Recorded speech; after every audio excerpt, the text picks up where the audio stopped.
Another short video on the challenges of speaking Spanish. ¿Por qué cuestan tanto los gringos en hablar español?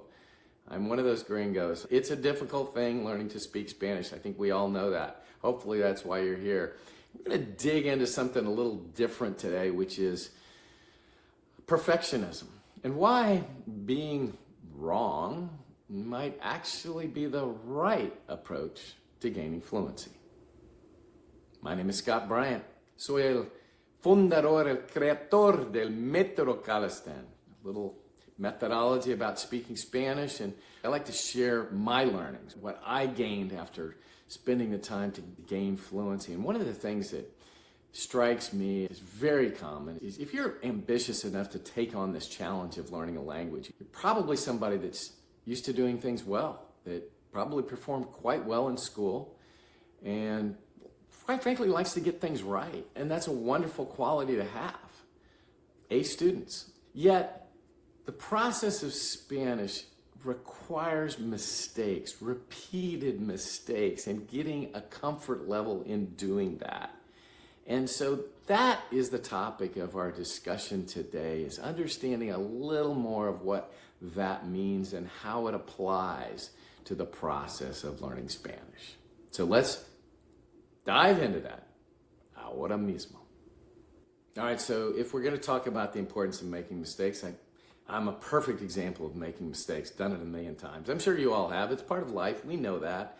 I'm going to share with you a little anecdote that happened in my youth that I think if you hang with me and listen to this, it's going to all make sense and it'll bring about the importance of making mistakes. So I'm 16 years old. At the time, I thought I wanted to be an artist. I was taking art lessons, and I had been given an assignment to make a composition out of a photograph in the local newspaper. At the time, again, I'm 16, J.R. Richard, great pitcher for the Houston Astros. A crazy interesting story. He was one of the best at the time. Ended up having a tragic ending. Crazy interesting story about that. But anyway, I'm drawing J.R. Richard. I am taking that photograph and creating a pen and ink drawing. Okay, so you have a bottle of ink and a pen, and you dip your pen in the ink and carefully make a line on the paper and dip it in and make another line, and I'm going through this process, and I had sketched out a vision. I'm probably day 3 or 4 into what I thought was going to be a really interesting composition. Super excited about it, and tragedy strikes. I knocked the bottle of ink over on the page itself, right? So right in the middle of it, it's black, and I'm like, oh my God, I'm done. I can't believe what just happened. I was panicked. My wonderful teacher looked at me calmly and said, no, Scott, that's what we call a happy accident. And so she said, look, we're going to take and we'll incorporate that into your composition. It will be better. Trust me. And she was right. So as luck would have it, 50 years later, I'm talking directionally close here. I go to my attic today and I find this painting. Here we go. You're seeing it. Revealed. There he is, J.R. Richard.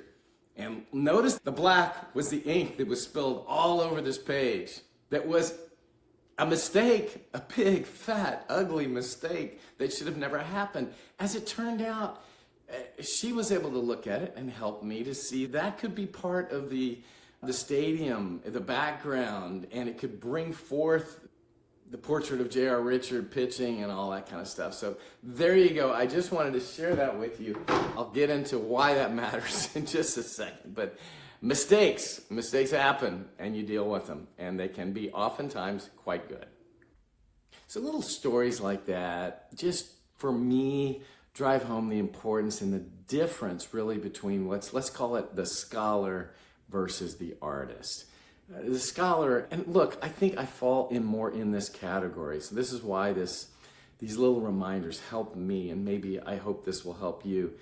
Look, if we're a scholar, we're sitting in a classroom, we're studying, we're acquiring knowledge. That's very different than the artist that's standing on stage, that is creating a composition visually, creating music, delivering a speech, whatever. It's just they're different worlds and they behave differently. And they think about something like like mistakes in a different way. As if we're sitting in a classroom, we're taught from day one when we enter school that we're being measured and we're seeking perfection. We're trying to get that 100 on our grades, an A or A plus or whatever we're doing.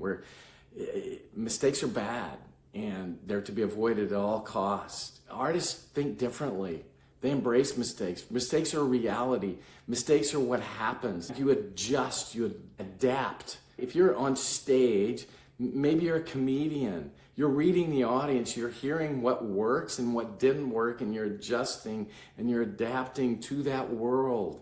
Mistakes are part of it. If you aren't comfortable with making mistakes as an artist, you fail. You will not succeed in that. Over here, you don't want to make mistakes. They're really, again, it's an indication that you have gone awry. You're not achieving what you were supposed to. So I share this with you because language learning requires both, and everybody probably has a little bit in them. I would submit, though, it's important, particularly because we think of speaking as a skill, it's more of a performance. It's over here. Gaining knowledge is over here. We're over here when it comes to speaking. You got to embrace these mistakes.